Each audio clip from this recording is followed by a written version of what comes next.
As you can see, I've got 2 cards there on the table.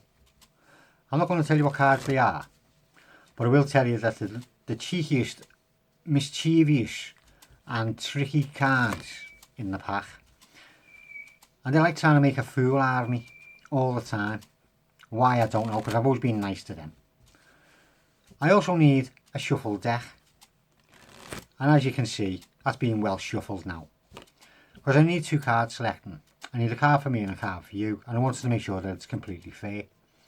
So I'll just go through and just take out any card at all for me. I get the 2 of hearts. Now what I'm going to do is stick the 2 of hearts back into the middle of the packet and just leave it there for a bit. Because we now need to choose a card for you. And say we take that one. And you got a 4 of clubs.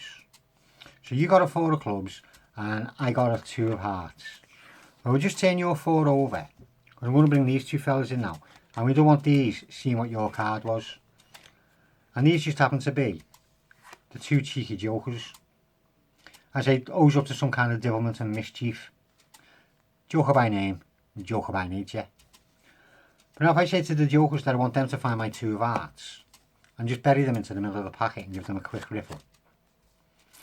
If I spread them out, well, there you go. They've actually caught a card. But hang on, he's not happy. You can see it, and he's saying it's the wrong one.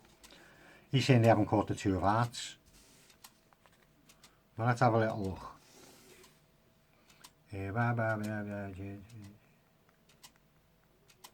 Well, there's no 2 of hearts in that lot. Let's see about these ones. There's a 2 of diamonds. No, there's no 2 of hearts. So if they haven't got my 2 of hearts, what have they got? They've got your 4 of clubs. But hang on. Your 4 of clubs was there. Nah, I told you, they like making a fool out of me, these 2 fellas. I don't know how they've done that, but nah, I'm not happy with them. They've made a fool out of me. That's not the way that should have went. But anyway, mind you, it worked well, didn't it? I hope he's enjoyed it.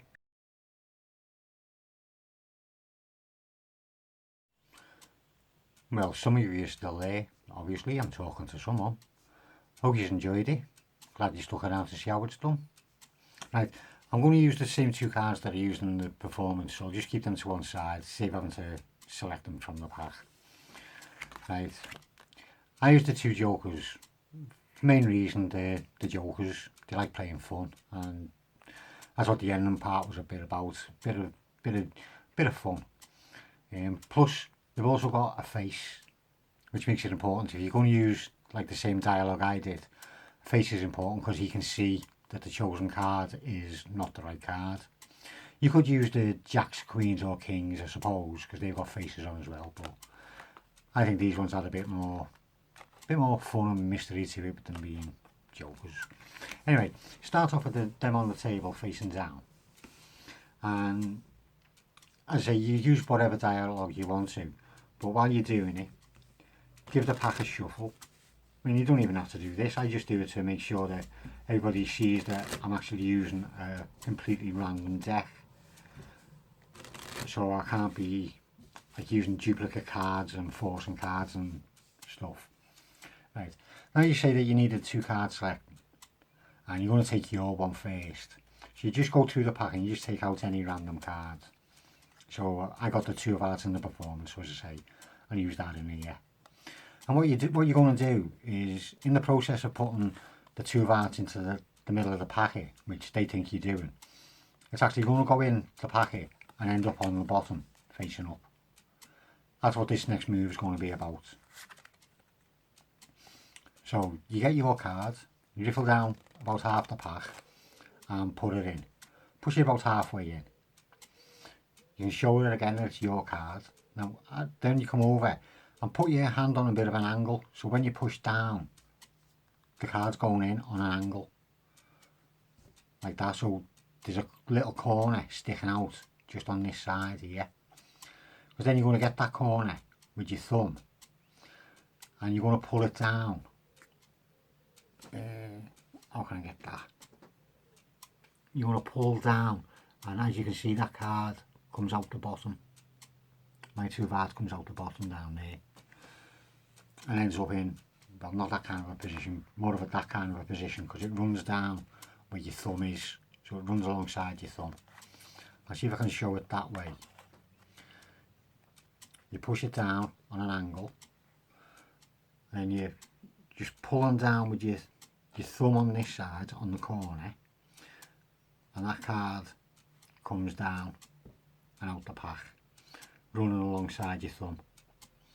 Then when you get it so far, you're just using your ring finger to swing the card out. You get your little finger at that end and your first finger at the top end. So you're just clamping that card then between your little finger and your first finger. Then all you're going to do is just pull it out and use these 2 fingers to help start to turn the card. Once it clears the pack, you're turning it over and putting it onto the bottom, so it's actually facing up on the bottom, and that's the move. So you riffle the pack, you put it in, you push down on an angle, so mainly with your first finger, so the card goes down to that kind of a position. Then you're taking over with your thumb to slide it down the pack so it comes out the bottom. You should already have your little finger at the bottom, so you use your ring finger to swing it out, and then you clamp the top with your first finger. Get these 2 fingers at the side, because as soon as it clears the pack, you're going to start turning it over and putting it to the bottom, so it ends up on the bottom facing the other way. It will take a bit of practice to get used to, especially getting through without this. You hear the click. It'll take a bit of practice to get used to doing it so you don't get it. You got to go nice and smooth.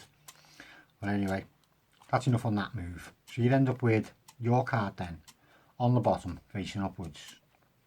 So now you say you need a card for them. So again, you do the same thing. You just spread through the deck and you take out a random card. So you just got their card out the deck. Pick it up and you just throw it down, but make sure it ends up on, like, I don't say a 60-degree angle, just to the side, and in just a position where your hand would sweep over it, because you're going to be doing that in a minute. So you get a card off of them. If you wanted to, you could let them sign it and then put it back into that kind of a position. Then bring your hand back over and grab the pack on your fingers on an angle, but on the corners. So the joint of your thumb is right on the top corner, with your thumb angled down the bottom of the pack. And same at the top. You get the top of the pack behind the middle knuckle on your first finger, with that running across on an angle. Because then you're going to point at this card, and what you're going to be doing is getting that card into a palm position.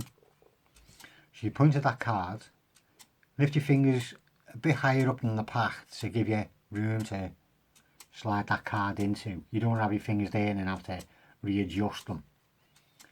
So get your fingers pretty high up, point to that card and say you got a 4 of clubs or whatever card they got, and then as you're pulling back, you're just going to use your first 2 fingers to push the bottom card out.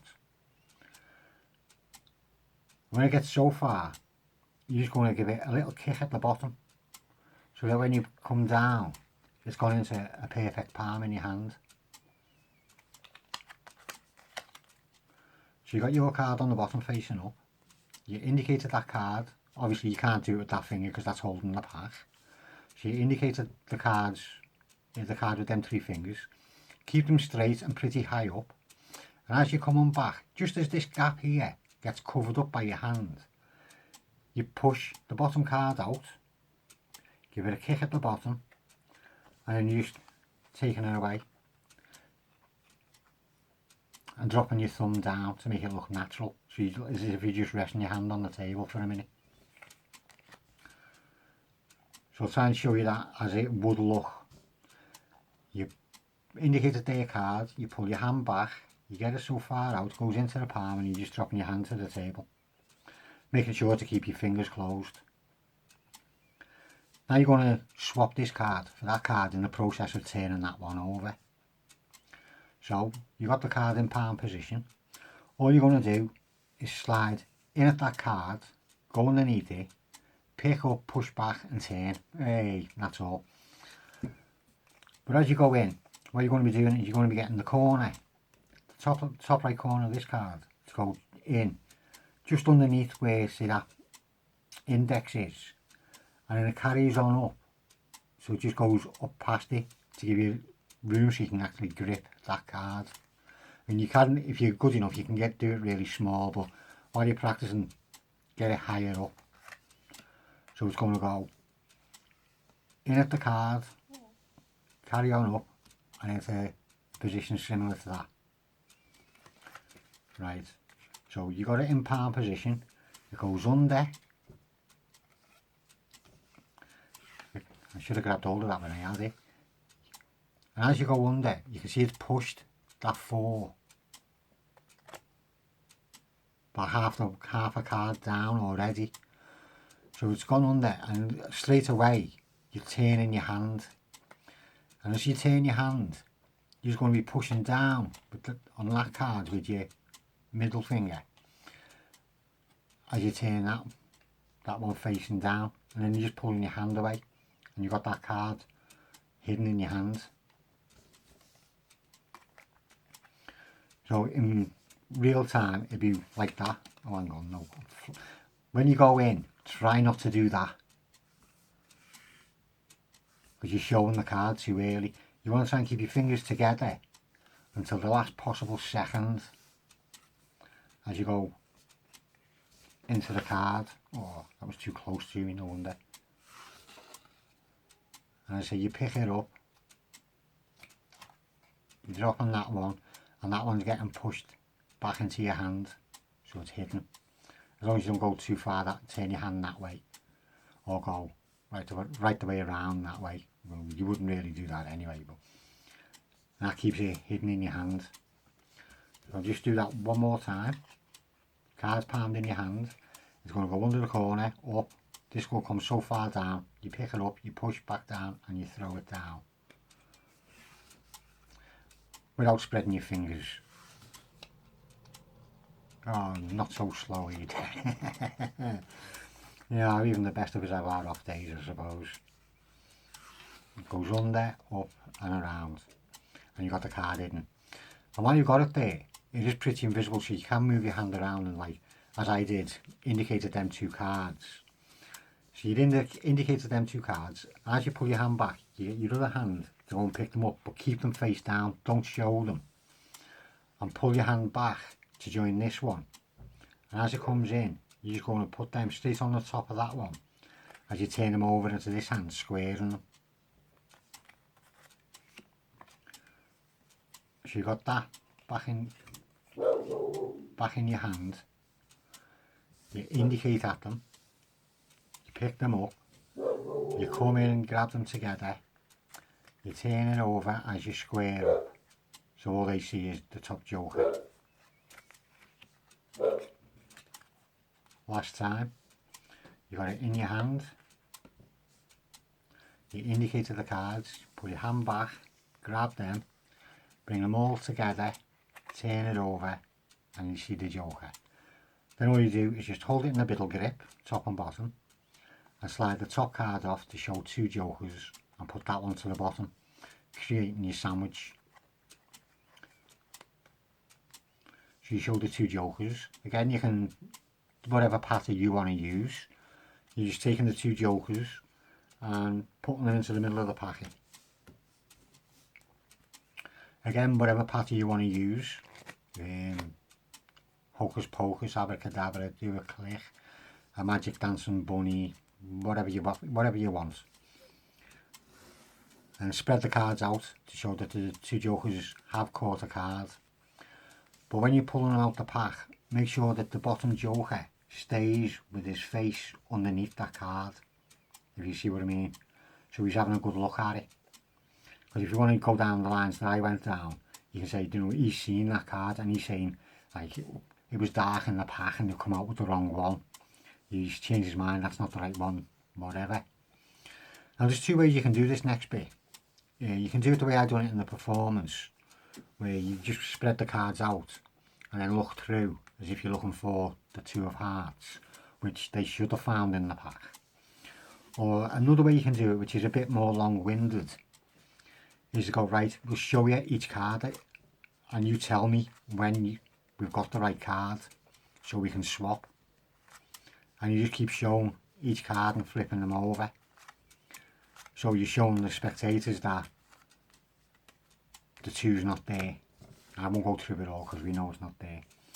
Then you say, like, you know, well, there's only one other card for you to look at because you've seen all of them. And you're saying, that's not it. Have a look at that one. And when he does, he says it is and calls his mate. Again, you can finish this whatever way you want to, do the production whatever way you want. You ask them what their card was, and they'll say the Four of Clubs. And you go, well, it's there when it should have been there. And you take up the one that they've just swapped to, and that just happens to be your Two of Hearts.